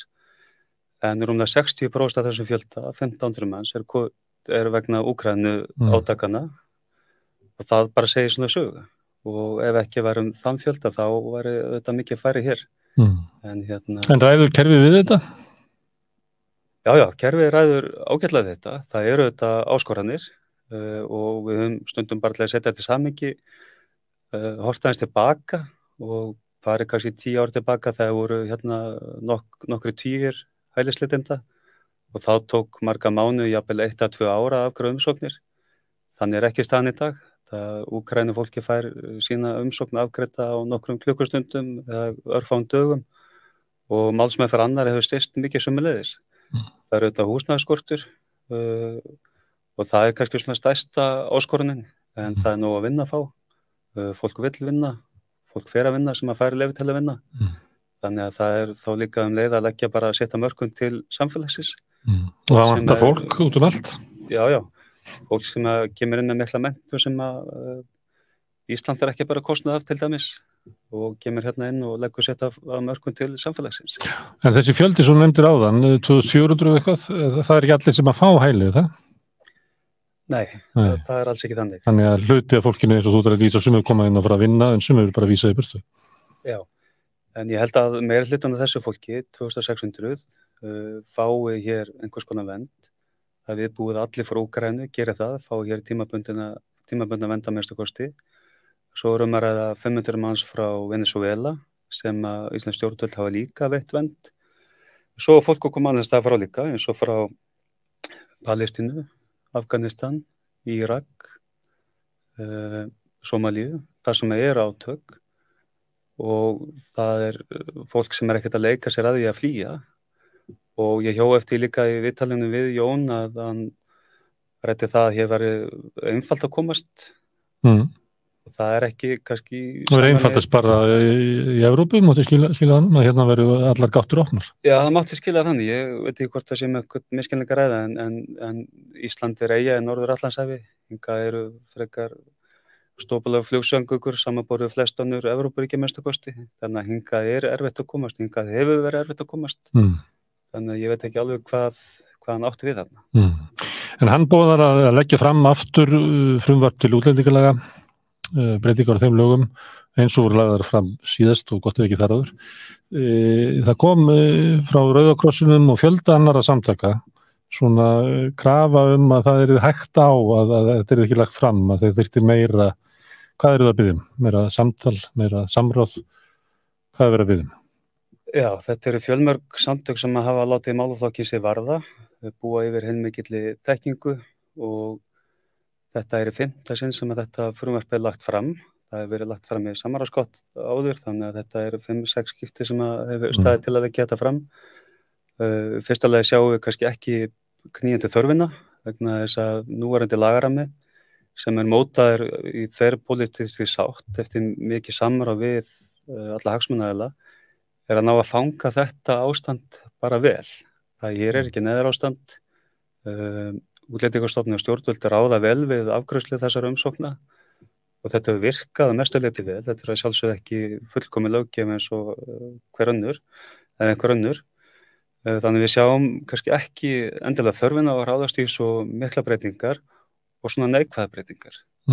Það sem við erum að kalla eftir er að það veri bara tekið skref tilbaka og farið í samskominna vinnu eins og gert var 2016, þar sem að ólík þekking, sjónarmið og reynsla fá bara að rata að borðinu, þannig úr verði eitthvað heilsteyptara sem að virkar tiltölulega vel eins og raunin er með núgildandi útlendingalög. En tilefnið af fréttinni á Stöð 2 í gær var eiginlega þetta bréf sem að ýmis samtök sendu ráðherranum sem við vildu fá svona aukið samráð og við erum að klippu það sem að Jón eiginlega svarar þessu. Þar hafa allir þessir aðilar komið skoðunum sínum og viðhorfum á framfæri. Það er svona spurningum hvað er þá átt við með það að það sé ekki samráð. Það er verið að vinna þetta með þessar umsagnir og þessar tillögur sem hafa komið fram. Það er verið að líta til þess en það er auðvitað misjafnar skoðanir fólks á því hversu langt á að ganga og það er verið að leggja þetta frumvarp fram til að breyta hér forsendum. Hann er eiginlega að segja bara, hann er bara búin að heyra nóg frá ykkur. Það er ekki að ræða meira við ykkur. Já, þetta samráð hefur ekki farið fram og það er auðvitað rétt að Rauði krossin og fjölmörg önnur samtök hafa skilað athugasemdum og mjög ítarlegum alvarlegum athugasemdum við þetta frumvarp. Það er ekki verið tekið tillit til þeirra nema kannski litlu leyti, en það er kannski ekki samráð í okkar huga, heldur bara að lesa yfir eitthvað athugasemdir. Við höfum til dæmis mikinn áhuga á að bara heyra rökstuðning stjórnvalda fyrir einhverjum með þeim breytingum sem lagðar eru til í frumvarpinu, hvað liggur að baki, hvers vegna er verið að fara í svona og ná einhverju samtali með þetta þannig að einhver útkoma sem er hagstæð fyrir alla sem aðkoma, bæði stjórnvöld í þá formi skilvirkara og betra og mannúðlegra kerfi fyrir þá sem hingað leita verndar, fyrir umsækjendur sjálfa sem að fá þá jafnvel betra aðgengi að einhvers konar aðlögunarferli sem heldur svo áfram þegar ef þau fá vernd og bara alla sem að koma að málaflokknum. Það tókst vel til þarna 2016, lögin sem tóku gildi 2017. Það gerfið hefur stórbatnað á undanförnum. En síðan hefur stjórnvöld verið að reyna að breyta þeim lögum. Og eins og þú sagðir áðan að það hefur verið lagt fram 5 sinnum, fyrst í samráðsgáttunni og eitthvað. Þið eru alltaf að senda inn einhverju umsagnir. Já. Þið hafi ekki tilfinningu fyrir því að þær umsagnir, að þær breyta ekki frumvarpinu. Þannig að það er ekki samtal þannig, þið fáið bara að andmæla. En það er ekki hlustað á því annarri. Nei, þetta samráð og samtal hefur ekki átt sér stað og öll þessi samtök að benda það í þessari sameiginlegu yfirlýsingu og hafa öll benda það í umsóknum sínum. Þannig að það er engin tilefni, það er bara staðreynd. Og þessi samtök eru öll samanlega? Já. Og þetta eru samtök sem að vinna með hælisleitendum? Þetta eru máttarstólpar íslensks samfélags, þetta eru ekki einhverjir jaðarhópar sem eru að leggja fram þessar óskir. Nei, ég held að flestir landsmenn geta verið saman það að þetta séu samtök sem eru trúverðug, sem hafa þekkingu og reynslu og vilja styðja við stjórnvöld líka í að búa til gott og réttlátt kerfi sem að virka vel fyrir alla. Það vill enginn hverfa tilbaka til þess tíma þar sem að til þess málmeðferð umsóknar tók 1 og jafnvel 2 ár og það dæmi enn fleiri ár. Það bara dýrt fyrir ríkið, skattborgarana og náttúrulega óafturkræfur skaði fyrir umsækjendur sjálfa. Þannig að það vill enginn. Ég held að það sem að vaki fyrir okkur sem að skrifa þessa yfirlýsingu, sem að koma að þessum málaflokki, bara að hjálpa stjórnvöldum í að gera gott mannúðlegt og réttlátt kerfi. Er kerfið á Íslandi betra enn í Noregi, Danmörku, Svíþjóð? Ég held að það sé að mörguleyti það, já. Það ekki fullkomið eins og nefndi áðan, en til samanburðar kannski við það sem er verið að gerast í öðrum Evrópuríkjum, það sem er verið að þrengja að réttindum flóttafólks, sækja öllum alþjóðlega vernd, þá það betra hér. Og ég held að skipti máli bara fyrir trúverða utanríkisstefnu Íslands líka og bara málaflokkin í heild sinni mannréttindi, að hverfa ekki af þeirri braut. Og í þessu frumvarpi eins og það lá fyrir, ég hef ekki séð hvernig það kemur til með að líta út, þá var til dæmis bara að vera að vega að réttindum barna. Og við höfum séð dæmi undanfarin ár þar sem að til stóð að vísa börnum á landi til Grikklands til dæmis, sem hefur verið hér lengur heldur en 10-12 mánuði og það sýndi sig bara að fólk ekki tilbúið að taka þátt í þannig gjörningi. Það verði snúið við og þessi tímarammi styttur í 10 mánuði, en það á alltaf að hafa bestu hagsmuni barna að leiðarljósi við úrlausn svona mála og það erfitt að sjá hvernig svona breytingar falla af bara þeirri skuldbindingu Íslands að hafa alltaf hagsmuni barna að leiðarljósi við svona ákvarðanir. En vilji stjórnvalda í dag, eða allavega dómsmálaráðherra, til þess að herða reglunar, þannig að færri geti komist færri geti fengið stöðu sem hælisleitendur og fengið hæli, að þetta er stefna stjórnvalda víða í Evrópu og það er svona, má segja sér svona bylgja í pólitíkinni, það er verið að svara einhverjum kröfum innan úr samfélaginu að þrengja að réttindum hælisleitenda. Er ástæðan svo að Evrópa sé að sligast vegna þyngsla þessara málaflokks, eigi gefna þessu og við verðum að grípa til þess sama. Við bara, þótt að við myndum gjarna vilja taka á móti öllu, þá bara ráðum við ekki við það. Myndur þú fallast á þau rök? Nei, ég held að þessi ekki að fallast á þau rök bara með tölfræðina fyrir fram að sig og með tölur. Tökum sér dæmi árið 2015-16, þegar var kallað flóttamannastraumin í Evrópu. Það var réttur 1 milljón flóttamanna eða svo sem var þá að flýja mestuleyti stríð í Sýrlandi. Sá fjöldi bara minni heldur en fjöldi ferðamanna til Íslands á árið sem þessu og bara dropi í hafi í 500 milljón manna. Ferðamennir koma á eða peningum og kaupa gistingu og kvöldverð og leiga bílaleigubíl. Þannig að við höfum þannig sagt að ástandið 2015-16 miklu meiri pólitísk kreppa kannski Evrópu heldur en einhver fjöldi flóttamanna. Og það má líka... Hvað meinar þau með því? Meinar þau að Evrópu, bara pólitísku umhverfi í Evrópu, ráð ekki við þessa stöðu? Það rísi bara upp svona gamlar vofur þjóðuninsstefnu og... Það kannski svolítið annar að segja til það heldur en minn sem fulltrúi Rauða krossins. En ég bara benda það að þrátt fyrir það að lögum sé kannski breytt og reglurnar hertar þannig að færri fái mögulega vernd, þá breytir það ekki ástandinu í heiminum. Við erum með til dæmis núna átök í Úkraínu sem hafa framkallað örugglega 15 milljónir flóttamanna. Langflestir þeirra eru nota bene á flótta innan Úkraínu. Kannski 5 og kannski 6 milljónir hafa flúið land og til Evrópu og hingað hafa komið 1500 manns. Við erum með annars konar... Þú trúið að vera algjörð lágmark þar sem við leggjum til mála? Ég held að sé bara ekki, þetta ekki háa tölur í stóra sammenginu. Og mér langar til að nefna annað dæmi loftslagsbreytingar sem að ég held að flestir fallist á að sé af mannavöldum. Og ef við horfum bara til Afríku í dag, þar sem eru ofsalegir þurrkar í austanverðri Afríku og ég var að koma frá Sómalíu. Þú ert að koma frá Sómalíu og þú ert sólbrunnin. Ég sólbrunnin, það mjög heitt og mjög þurrt. Þarna erum við að tala stór landsvæði og stór lönd sem að eiga lítinn sem engan þátt í þessu breytingu sem eiga sér stað í þeirra landi. Bara í Sómalíu núna á síðustu mánuðum hafa nálægt 1.000.000 manns flosnað upp. Langflestir eru á flótta innan Sómalíu. Þetta einhverjir sem að fara utan landamærin og fresta gæfunir að fá vernd annars staðar. En þessi lönd, það eru þau sem að bera kannski byrðarnir hann að gæsalappi eða kannski kostnaði við allt þetta. Þarna eru innviðir veikir, þetta eru fátæklönd og þau sem að flýja fátæklönd á borð þessi og stríðshrjáð leita yfirleitt bara rétt yfir landamærin til annarra ríkja sem oft eru í sömu stöðu. Þannig að íbúar þar sem að þau kannski lítið milli handanna, búa við veika innviði, þau eru að leggja á sig að taka móti bræðunum sínum og systurum og veita tímabundið skjól og fólk vill ekkert fara lengra heldur en þetta því allir vilja fara heim aftur.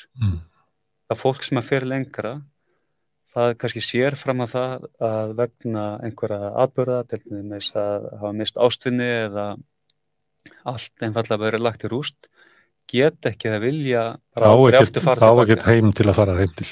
Þannig að það er bara svo lítill hluti flóttamanna sem leita til Evrópu að ég segi nú ekki að taki nú ekki að tala um það, en þetta er ekki risavaxið verkefni, þetta er bara verkefni sem að Evrópa ræður mjög vel við, eða ætti að ráða mjög vel við, eða væri pólitísku vilji. Og fólki sem að hefur kannski liðið mest fyrir átökin, ef að það lítur svo á að það get ekki snúið aftur heim vegna þess að heimið er horfið. Já. Svo má það líka alveg koma fram að í einhverjum hópi eru alltaf einhverjir sem vill á sér heimildir eða eitthvað annað, en það er líka bara með þá sem sýkjast skatti á landinu eða keyra yfir á rauðu ljósi. Það er alls ekki þetta að dæma hópinn út af fyrir sig þó að einhverjir örfáir bregða að braut. Og til dæmis hér á Íslandi höfum við ekki verið að sjá það að þetta sé eitthvað sérstakt vandamál. Heldur er þetta mikill meirihluti sem eru að koma hérna því að það hefur ekki annarra kost á völ. Vill setjast í rað, vill ekki að setja mörkul til samfélagsins, vinna og með börn og setja þau í skóla og bara vilja setjast í rað og bara verða nýtir samfélagsins. Þú ert búin að vinna lengi hjá Rauða krossinum. Hvað er það lengi? Ég er búin að vera að fara á 2004. Og mikið í sambandi við svæði þar sem eru flóttamenn og að vinna með flóttamennum hér heima. Já. Ég mætti við spyrja þig svona reynslan af þessu og fólkinu sem að kemur hingað. Myndirðu segja að hún væri góð? Ég myndi segja að vera almennt mjög góð. Og þá svo líka bara eftir að koma í ljós hvernig samfélagið tekur á móti fólki. Það sem að ég get sagt að allir eiga sammerkt er að vilja aðlagast, leggja sér þetta mörkum og fólk verður að fá olnbogarými til þess. Og það er kannski eitt af verkefnum Rauða krossins er að tengja saman þá sem eru nýkomnir og þá sem hafa verið lengi fyrir til þess að gera þessa sambúð friðsamlega og farsæla og það hefur gengið bara í langflestu tilfellum mjög vel. Heyrðu, það er eitt svona mál sem að mér langar að spyrja þig, því að það er ekki oft sem að eru með fólk með svona mikla reynslu.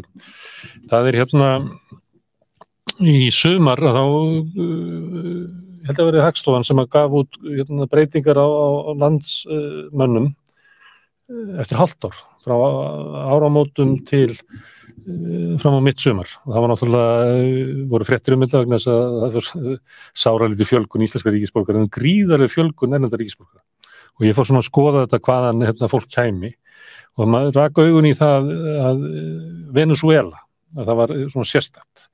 Og ég skoðaði líka hjá útlendinga í stofnun, tímabilið frá 2018 til 2021, 2018 var nú bara því að þá byrjaði að koma fólk frá Venezuela, að þá fengu 429 manns frá Venezuela vernd.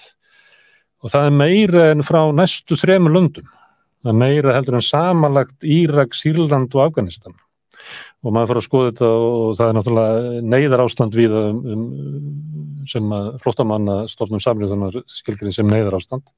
Það er í Afganistan og Kongó, Eþíópíu, Írak og Nígeríu og og róinga fólkið og Sahelsbeltið sem að þú varst að koma frá, Suður Súdan og Sýrland og Úkraínu og Jemen en ekki Venezuela. Það svona kallað situation sem er kannski svipað á flóttamannavandi sem bara í Mið-Ameríku og víðar og ég ekki að gera lítið úr vanda fólksins sem í Venezuela. Ég fannst það skrítið að það kemur flestir flóttamenn og fengju hæli hér frá svæði sem ekki svona rautt, heldur kannski bara gult. Og svo fór ég að skoða hvort þetta væri svona annar staðar og bar saman og ég með 3 gröf, við byrjum á grafi númer 1, að þá þetta fjöldi manna íbúa á Íslandi sem eru með ríkisfang, vegabréf frá Venezuela og það eru hérna 715.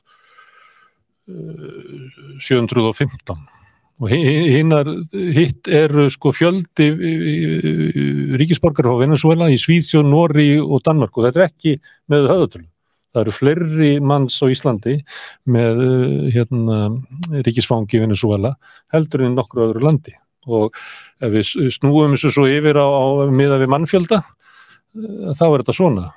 Þannig að ef að það væri sami fjöldi fólks frá Venezuela hlutfallslega á Íslandi eins og í Svíþjóð þá væri þeir 18 og 34 með Noreg og 24 með Danmörku, þeir eru 715, þannig að það bara ekki taktur í þessu, þannig að ég fór að skoða hvort það tók bara Sýrland sem nú svona flóttamannaland mikið og það 3. grafið og þetta miðað við höfðatölu að það eru á Íslandi 421 frá Sýrlandi með sýrlenskt vegabréf. Ef við hefum sama hlutfall og Svíarnir að þá væru hér 2495 frá Sýrlandi. Þeir eru, eins og ég sagði án, 421 og í Noregi 2388 og 2313, þannig að það svona algjörlega öfugt. Nú veit ég það alveg að fólk sem að flýr Venezuela að flýja sko ömurlegar aðstæður og að leita sér að betra lífi og mér finnst að taka mótið þeim öllum. En mér finnst það bara svo skrítið að horfa á þetta, hvað þetta ólíkt, hvernig við af hverju koma svona margir frá Venezuela til Íslands en ekki til Norðurlandana og af hverju tökum við svona hlutfallslega á móti veitum mörgum hæli og tökum á móti svona mörgum frá Venezuela með Norðurlöndin en alveg þveröfugt þegar kemur að Sýrlandi. Nú ég bara svona tannagall, þannig ég skoða bara tölurnar og svo geti ég mann sem búin að vera að vinna í þessu og ég spyr, hvað getur þú útskýrt þetta fyrir mér? Ég get það ekki.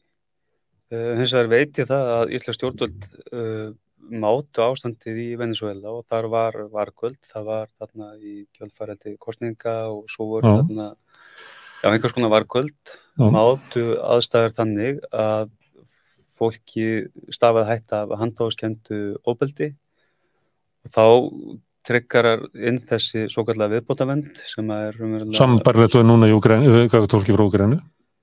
Já, ekki síðri og sem svo sem bara jákvætt og svo kann ég ekki skýring á því hvers vegna fjöldin meira á Íslandi heldur en annar staðar. Miklu fleiri. En þetta bara staðreynd og svo þú bendir á með þíndu tölunum sem eru allar held ég hárréttar. Hver skýringin því ég bara þekki hann ekki. Nei.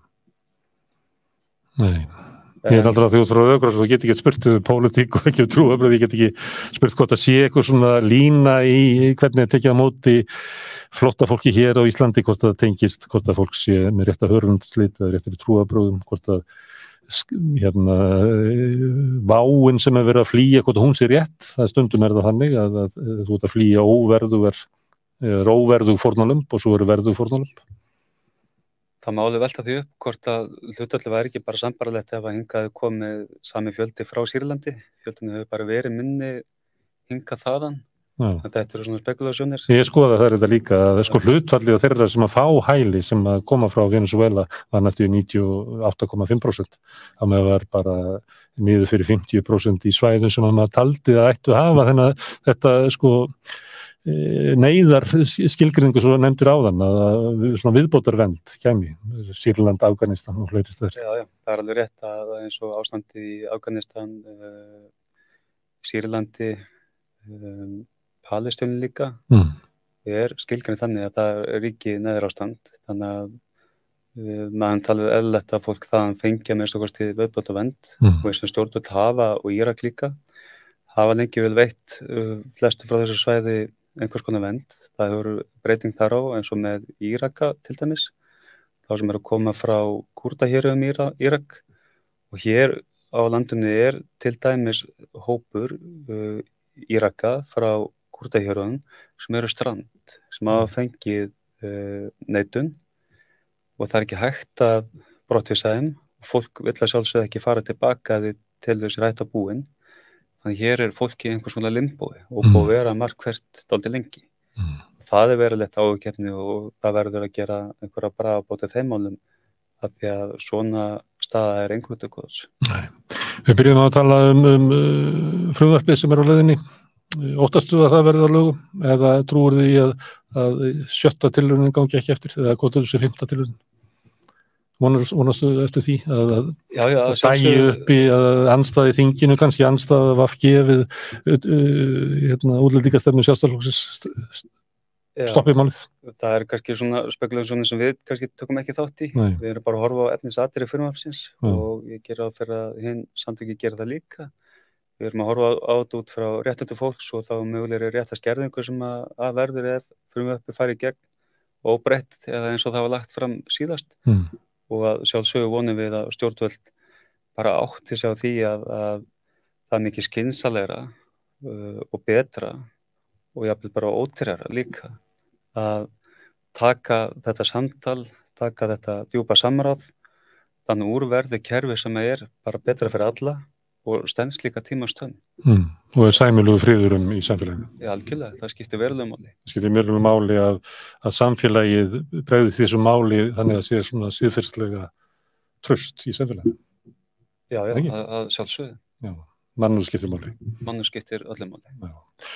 Herðu, ég þakka þér kærlega fyrir allir og við ætlum að halda áfram með þáttinn þótt að sé langt liðið kvöld. Við ætlum að fara til Eþíópíu.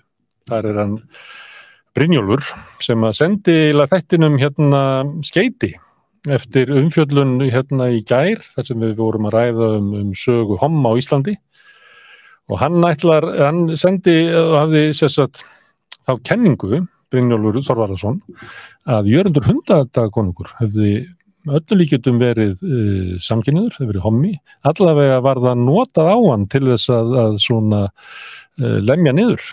Hlustum á Brynjólf.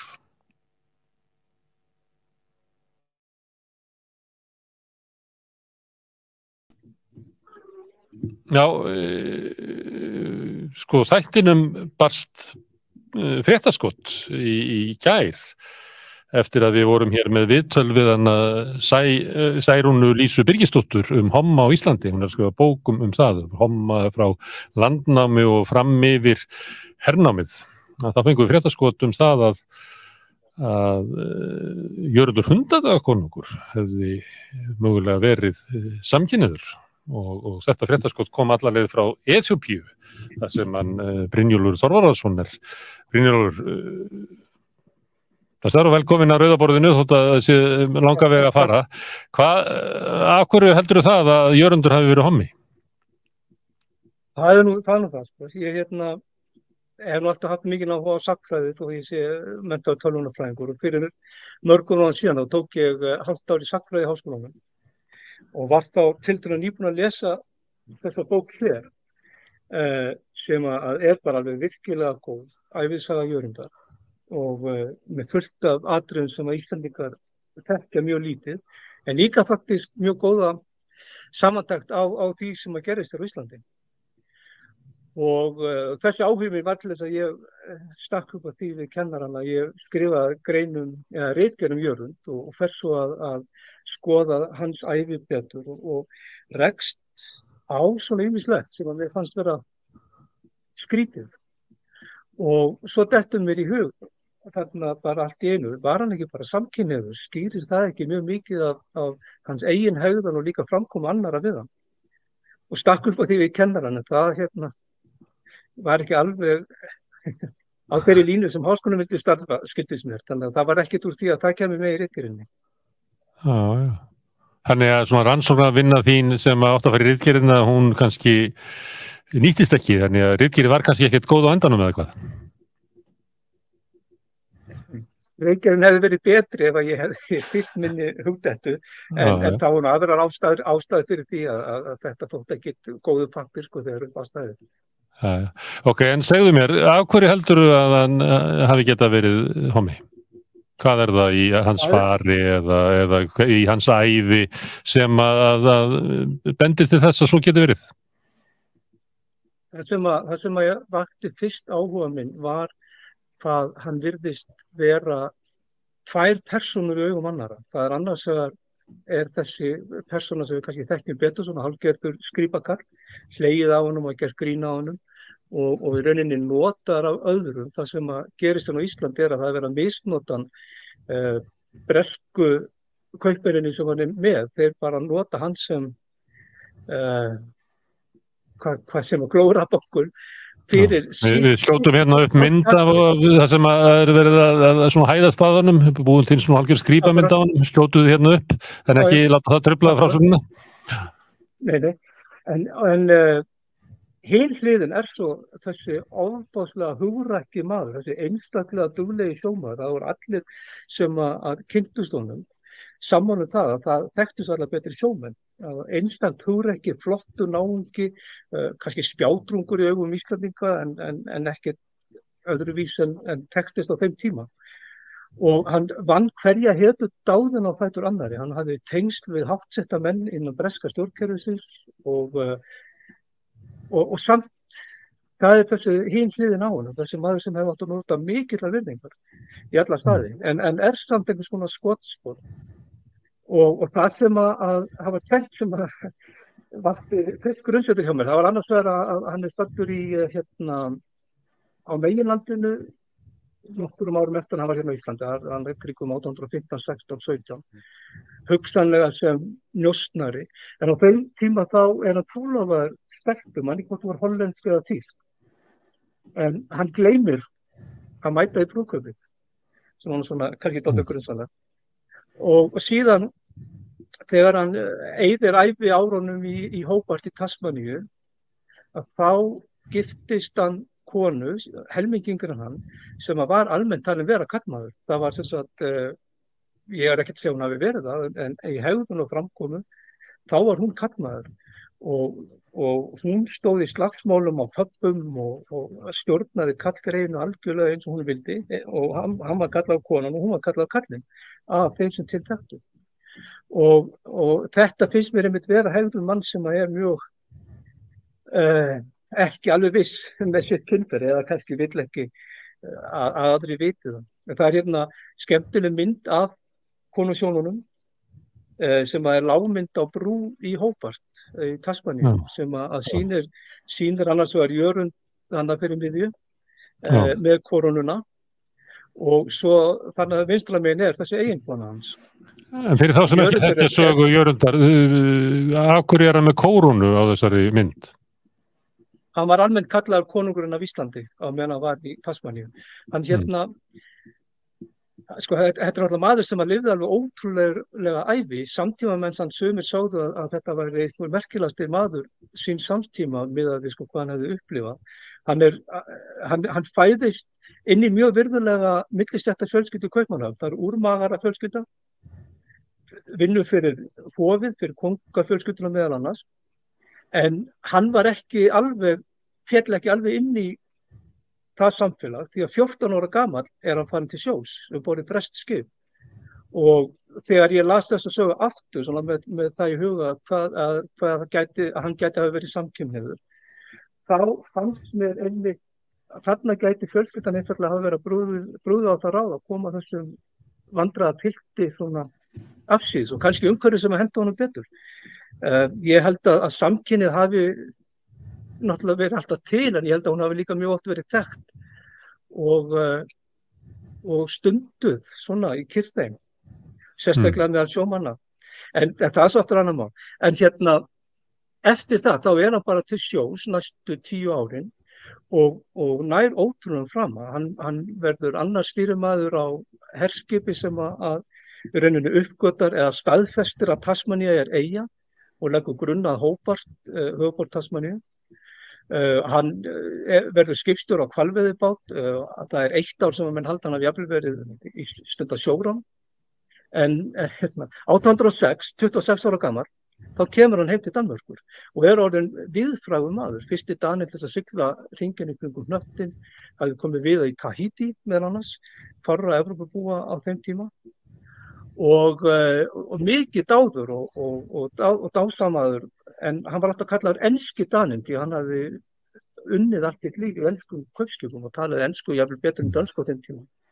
Síðan þegar að Bretar gera innrás í Danmörku 1807 og byrja að bombardera Kaupmannahöfn í einhverjum fyrsta stríðsglæp nútímans, þá fara menn ásakanum að vera njósnari Breta og sárnaði það mjög og hann réð sig leið sem skipstjóri borð í herskip, danskt herskip, sigldi út á Norðursjó og fann breskt herskip og þessi 2 skip börðust hvort við annað með fallbyssum þess tíma klukkutími saman, lungan og deginum, þar til að skotfærin voru uppurinn.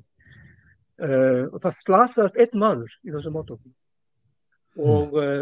og Bretar sögðu aldrei hafa séð mann stunda sjóorrustu eins faglega eins og Jörundur gerði þarna að hann gerði allt sem að gat til þess að laska skipið sem hann geti tekið það en að forðast að drepa nokkurn mann en hann var hins vegar aldrei skotfæri við Bretana og svo kemur annað herskip aðvífandi og grípur hann og tekur hann fastan og þar með var þeirri sjóferð lokið.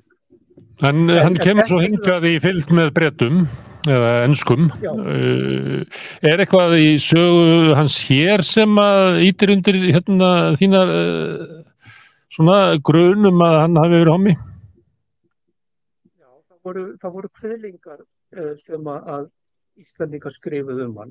Það voru skrifuð ýmis kvæði og sem verið þekkt og rauninni segja mann ekkert í þessa veru en það voru svona nýðvísur sem að voru skrifar hann sem að eru torskildar en ef maður horfir á það með þessum gleraugum þá má svo sem sjálf skína þannig gegn þessi skoðun að hann sé með einhvern kynferðislegum hætti einhvern veginn öðruvísi en aðrir. En svo líka sko þegar hann siglir til Íslands þá með í fylgd náttúrufræðingur William Hooker 15 árum eldri en 15 árum eldri en Jörundur á þessum tíma. Jörundur hefur verið 26 ára gammal. Já, þetta mynd af William Hooker á yngri árum. Hann var ríkfullorðinn.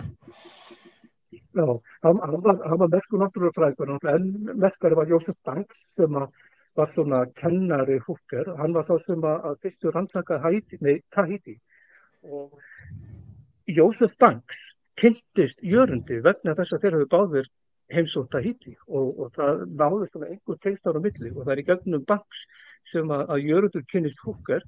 Hvort það þess vegna sem að Hooker kemur með til Íslands veit ég ekki en hann kemur sem náttúrufræðingur, ferðast allt land og skrifar mjög skemmtilega dagbók dvöl sína hér en í inngangi að dagbókinni þá segir hann að bókin sé raun skrifuð úr minni því að þegar að vera sendað alla heim frá Íslandi til Bretlands þá lenti skipið í ægilegu svæðilförum og voru allir vissum að þetta væru þeirra síðustu dagar. Þar til að Jörundur tekur stjórn skipsins. Hann er fanginn um borð, hann yfirtekur stjórn skipsins og bjargar þeim öllum aftur heim til Íslands. Og Hooker ekki nokkurn veginn að Jörundur hafi bjargað lífið þeirra alla. Og átti greinilega, hann leit á Jörund sem vin sinn, hvort það var eitthvað meira af hálfu Hookers veit ég ekki en þessi dagbókan sem að skrifa eftir minni eftir allar þessu atburði merkilega því að hann ýjar að Jörundi í dæmisögum einhverja hunda sem að slást en hann svo sem, kannski ekki aðalatriði en það svo það samband sem milli Jörundar og Hooker eftir að Jörundur kemur aftur til Bretlands og þar í fangelsi að Hooker standast að reyna að greiða við hann svo Jörundur alltaf að kappast upp á honum en enda með því að Hooker giftist og sleit samskiptum við Jörund. Jörundur var líka orðin óþolandi, hann var drikkfelldur og alltaf að skapa einhvern óstunda en átti endalaust ítök í stjórnkerfinu, til dæmis hann dæmdur í útlegð, átti að senda hann til annarkvort Vesturheims eða Ástralíu í 7 ár En hann glemdi að fara, hann var eitthvað upptekinn við að drekka brennivíni eða eitthvað og handtekinn og dæmdur sjálfkrafa til dauða. Það var sjálfkrafa refsing fyrir það að gleyma að fara í útlegð. Og situr í 3 ár í fangelsi, skrifar endalaust af bókum og svo að lokum bara sendur í útlegð. Og aftur einhverju menn bak við tjöldin á björgunum. Og þetta þessi tvöfalda hlið á Jörundi. Það þessi maður sem að greinilega margir virða mjög mikið og hefur gríðarlega mannkosti, en svo að hinu leitinu gert grín á honum. Þetta fífl, þetta dára sem að menn geta hlegið að og grínast með og spila með eins og þeim sýnist. Og það aftur fær mig til þess að halda að hans samtímamenn hafi þekkt hans kynferði. Menn voru ekki með þessa tvískiptingu eða fertugskiptingu sem í dag. Menn voru bara karlmenn og konur, flestir, ekki allir. Og kynhegðun gat verið ýmiss konar. En að Jörundur hafi verið einn af þeim sem að var frekar fyrir eigið kyn. Og þetta hafum við bara vitað og ekki þótt neitt endilega sérstaklega merkilegt. En engu síður verið veikleiki sem hægt var að nýta sér. Veikleiki í augum annara og þannig hafði menn leyft sér að fara með hann eins og þeir hefði aldrei leyft sér að fara með alvöru karlmann, ef maður getur að vera þannig. Þetta er svona mínar prívat. Þetta þín kenning. Ég sendi kenninguna þína á hana Særúnu, hún ætlar að skoða þetta, kannski verður hún í sambandi við þig. Það er eins og þið heyri nú, það opið fyrir fréttaskott inn í þáttinn, Rauðaborðið. Ef þið hafið ykkur hugmyndir, það ekki að vera endilega homma í Íslandssögunni, heldur bara hvað sem þá endilega hafið þið samband. Brynjólfur, ég þakka kærlega fyrir og líka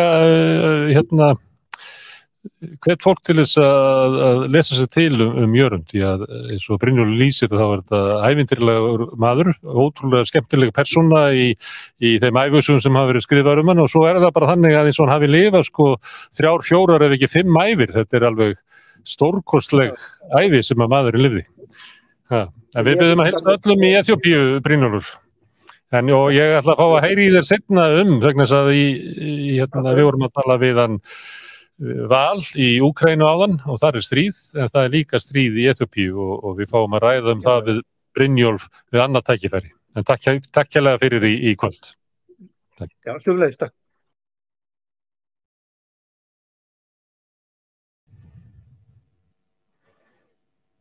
Þá þetta búið í kvöld. Þetta búið langa þáttur með alls konar efni og við munum halda áfram á morgun annað kvöld klukkan 8. Ég hvet ykkur sem að vilji styðja samstöðuna í því að læka síður þáttarins bæði á YouTube og Facebook, dreifa þáttunum, benda fólki á að það geti hlustað.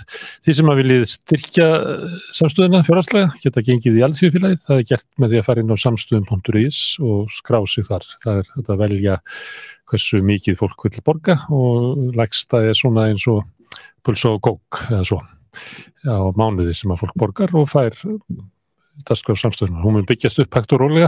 Við byrjum núna á Rauðaborðinu en síðan munu bætast við fleiri þættir og náttúrulega Rauður raunveruleiki, hann var líka hérna á síðastliðið mánudag. En ég þakka gestum mínum kærlega fyrir og Karli Héðni fyrir að aðstofa mig og Laufi fyrir að senda út og ykkur sérstaklega fyrir að hlusta og segi takk fyrir í dag.